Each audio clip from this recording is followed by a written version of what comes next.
ये देखें जी, हमने इसको पहली वीडियो में फिंगर पे बिठाना तो सीख लिए, ठीक है। नेक्स्ट वीडियो में हम इससे आगे लेके चलेंगे। ये देखें जी, देखिए इस पे पर पूरे आए हुए हैं। ऐसा बेबी लें जिस पे पर पूरे आ जाएं लेकिन वो आपको काट ना सके, फिर आप उसको टेम करें अपने मुताबिक। ये देखें जी, ये है प्यारा बेबी।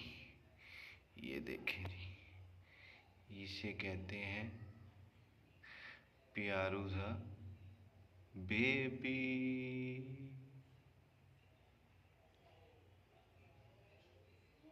प्यारा सा बेबी है। तो इसको अब नींद भी आई हुई है, इसको हम इसके बॉक्स में छोड़ देते हैं। और आज के लिए इतनी वीडियो बहुत है। अभी खुद ही घर में चला गया, ये देखें। तो हम इसके बॉक्स को बंद कर देते हैं ऐसे, और इसका केज में वापस लगा देते हैं बॉक्स, और इसको हम हैंड टेम करते रहेंगे आहिस्ता आहिस्ता। नेक्स्ट व्लॉग में आपको मैं दिखाऊंगा। इसको हम अपने साथ मानूस करेंगे, साथ साथ ये टेम हो जाएगा, ठीक है। चलें जी, अपना बहुत बहुत ख्याल रखिएगा। चैनल को सब्सक्राइब कर लें। बहुत शुक्रिया। अल्लाह हाफिज़।